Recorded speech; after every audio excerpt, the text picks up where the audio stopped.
them at the adventures.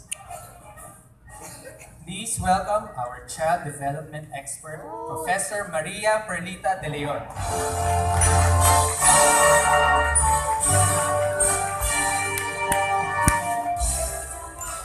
Good evening, everyone. Please call me Teacher Phil. That's how I'm known in the discipline. Anyway, if I may share with you, I grew up with 4 brothers and a sister. Being in the middle of 2 older brothers and 2 younger brothers, I practically learned everything that they used to play when we were kids. So nagbabasketball din ako, nakikipagtakbuhan, nakikipagbarilan, ganyan. Ayan. Marami kaming mga activities as kids, and during weekends, kasama namin si tatay. So we always get to play with my tatay over the weekend, especially my 2 younger brothers then. Nanay would always be upset. She thinks that we fight or we get to hurt each other, but whenever she sees us laughing and flailing wildly, you can see that her anxiety gets moderated somehow. You know, and I'm sure a lot of mothers here can relate to that, right? Yung kabado kasi baka may masaktan, kabado kasi baka masugatan, mahulog, okay, mag-away. And it's no different when a survey was done among mothers. About 40% of them said no to that ventures. Eh, bakit nga ba kasi tayo nagra-rough and tumble play? If kung ang mga bata ay nasasaktan, I'm sure you've seen your children go on the floor, go round and round, and still laughing, and they're having so much fun. If they're having so much fun, bakit hindi natin siya papayagan? Diba? Ayan. So, wait lang, may cheat ako. When we were younger, we just called it play fighting or roughhousing. But for today, this very special day, we call it the adventures. Ayan.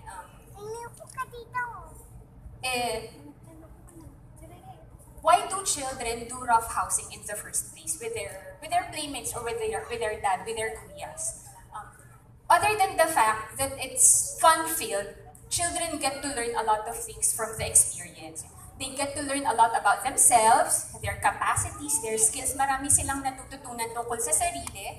Marami silang natututunan tungkol sa mga kalaro nila, especially if it's their parents and siblings. At marami rin silang natututunan tungkol dun sa environment where they move around, the environment which they explore and actively manipulate.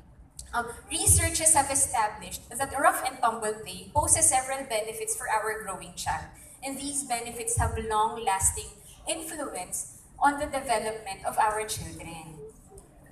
If you must know, brain development peaks during the first 1,000 days of your child. So that's the first 3 years of life.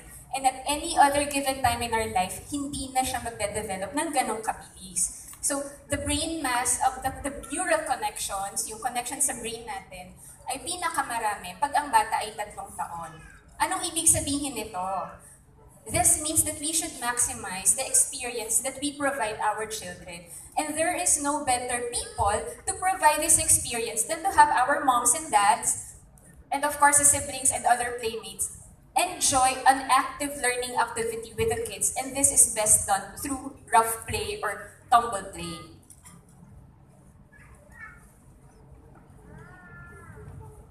Now, of course, we are afraid that our kids might get hurt, our kids might get skinned, but with all of these things, the benefits of rough and tumble play outweigh all of the cost.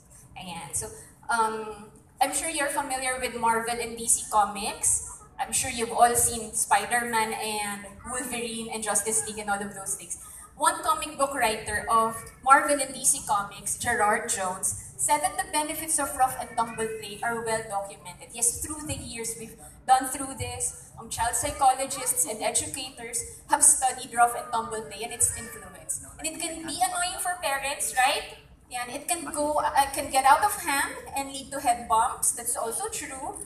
But most authorities agree that it's normal, it's healthy, and generally conducive to more competent kids. So what forms of that ventures can we do with infants? Very young infants like 3 months, 4 months, ano nga ba pwede nilang gawin in terms of rough and tumble play? And so we can start off, and when your kids start crawling, we can start off with crawling, pulling self up to a stand with the help of your body, or with the help of furnitures, padded furnitures.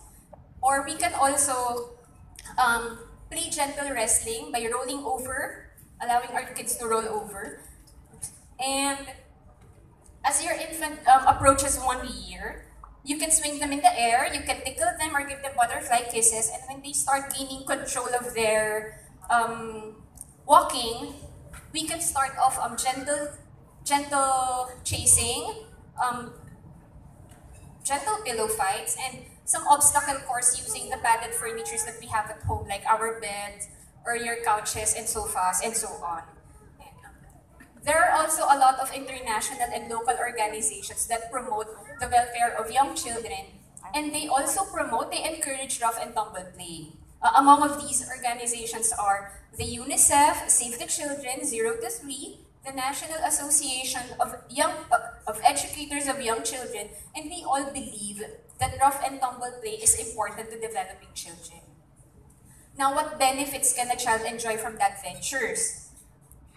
We always talk about the 4 domains of development. It's the physical, the social and emotional, as well as the cognitive. Now, in terms of physical development, rough and tumble play promotes the coordination of large muscles, your gross motor, and small motor activities. So, when your kids engage in rough and tumble play, they gain that control of their body, they get to develop grace, they get to develop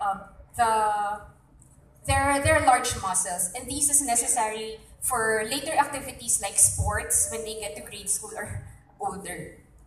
For small muscles naman, it prepares the children for small muscle movements like writing or drawing or doing arts and crafts. I'm